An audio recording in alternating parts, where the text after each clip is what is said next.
Hello friends, I hope आप सभी अच्छे होंगे। चलिए आज की वीडियो में हम जानते हैं कि अगर हम हेल्दी फूड खाते हैं और अपनी लाइफस्टाइल को हम एक्टिव रखते हैं तो हम किन किन बीमारियों से बच रहे हैं। और अगर हम अनहेल्दी फूड खा रहे हैं और अपने लाइफस्टाइल को हमने एकदम कोई फिजिकल एक्टिविटी नहीं करते हैं, सेडेंट्री लाइफस्टाइल है, तो हमारे शरीर में क्या क्या बीमारियां हो सकती हैं।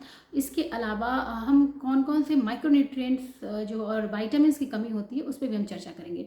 जिसके लिए मैंने भारत सरकार की जो गाइडलाइन है CNN कॉम्प्रिहेंसिव नेशनल न्यूट्रिशन सर्वे 2019 का जो लास्ट सर्वे है उसको मैंने फॉलो किया है। इसके अलावा भारत सरकार के द्वारा जो revised guideline dietary nutrition for Indians guideline मई 2024 में दी गई थी उसको भी मैंने रेफ़र किया है, जिसमें भारत सरकार के द्वारा कहा गया है कि जितने भी पूरे इंडिया में जितने भी डिजीज़ हैं उसमें से 56.4% यानी कि लगभग 57% जो है 56.4% जो बर्डन है टोटल इंडिया का, वो हमारे अनहेल्दी डाइट खाने और हमारे फिजिकली एक्टिव ना होने के कारण है। यानी कि ये सारे जो डिजीज़ हैं ये हमारे NCD डिजीज़ को की ओर हमें ले जा रहा है, यानी कि नॉन कम्युनिकेबल डिजीज़, जिसे हम जानते हैं जैसे CHD coronary heart disease, hypertension और टाइप 2 डायबिटीज़। ये सारे हमारे हमारे लाइफस्टाइल डिजीज़ेज़ हैं। अगर हम हेल्दी खाना खाते हैं तो लगभग हम अपने जो CHD है, हमारे कोरोनरी हार्ट डिजीज़, हाइपरटेंशन को तो हम सब्सटैंशियल अमाउंट मतलब बहुत सारे जो बीमारियां हो रही हैं उनको हम कम कर सकते हैं लाइफस्टाइल रिलेटेड। उसके अलावा टाइप 2 डायबिटीज़ जो है उसको हम लगभग 80% तक प्रिवेंट कर सकते हैं। अगर हम रिपोर्ट देखते हैं तो हमें ये भी पता चलता है कि जो हमारे NCD डिजीज़ के जो अर्ली साइंस है वो अब हमारे बच्चे में भी दिख रहा है। यानी कि बच्चों को भी जो है हो रहा है वो डायबिटीज़ हो रहा है, हाइपरटेंशन हो रहा है, बच्चे ओबीज हो रहे हैं, ओवरवेट हो रहे हैं।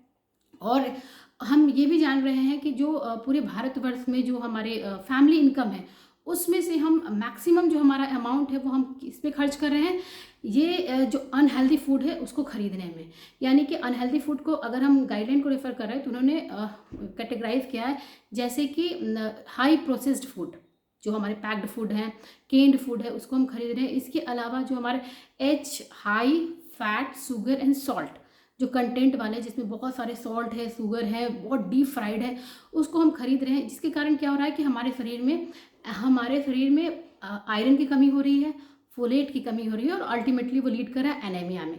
और अगर हम ये भी देख पा रहे हैं, रिपोर्ट जो हम देख रहे हैं उसमें ये भी पता चल रहा है कि जो अगर हम एज ग्रुप देखते हैं तो जो बच्चे जो हमारे 1 to 4 ईयर के हैं उसमें से लगभग जो हमारे बच्चे हैं 40.6 यानी कि लगभग 41 बच्चे 100 में से जो हैं वो एनेमिक हैं। अगर हम एज ग्रुप देखते हैं कि जो हमारे 5 to 9 ईयर के बच्चे हैं उनमें से 23.5 मतलब 100 में से 24 बच्चे एनेमिक हैं, उनमें आयरन की कमी एंड फॉलिक एसिड की कमी है, फॉलेट की कमी है।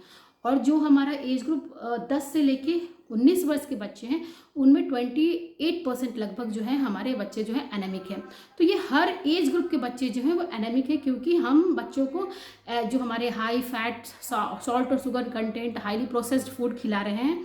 उसका ये इन कारणों से बच्चे जो हैं वो हमारे अर्ली साइंस को दे रहे हैं कि वो डायबिटीज़ भी हो रहे हैं, ओवरवेट हो रहे हैं, ओबीज हो रहे हैं और साथ में उनको शुगर की भी प्रॉब्लम हो रही है। और वो NCD जो हमारे नॉन कम्युनिकेबल डिजीजेज हैं, जो मैक्सिमम बर्डन है, मोर देन 50% जो हमारा बर्डन है 56%, उसमें उनका कंट्रीब्यूशन ये अनहेल्दी फूड का बहुत ज़्यादा है। अगर हम अपने आप को फिजिकली एक्टिव नहीं रखते हैं तो हमारा क्या होगा कि ये सारे डिजीज़ को हम बुलावा दे रहे हैं। साथ में अगर इनके अलावा एनीमिया के अलावा भी हमें बहुत सारी डिजीजेज हो रही हैं, जैसे हमारे शरीर में माइक्रोन्यूट्रिएंट्स की कमी हो ही रही है। जैसे हमने जाना कि आयरन की, फोलेट की, जिंक की, विटामिन D की, विटामिन A की। इनके अलावा विटामिन B12 की भी हमारे शरीर में अनहेल्दी फूड हम जो खा रहे हैं उससे रिपोर्ट्स बता रहा है कि ये सारी कमियां हमारे इनके कारण हो रही है। जो CNN का रिपोर्ट है और जो हमारी जो न्यू गाइडलाइन, रिवाइज्ड गाइडलाइन आई है डाइटरी गाइडलाइन फॉर इंडियन, उसमें जो ICMR ने हैं वो फूड को 10 ग्रुप में डिवाइड किया है, जिसके बारे में अपने नेक्स्ट वीडियो में चर्चा करेंगे। तब तक के लिए थैंक यू।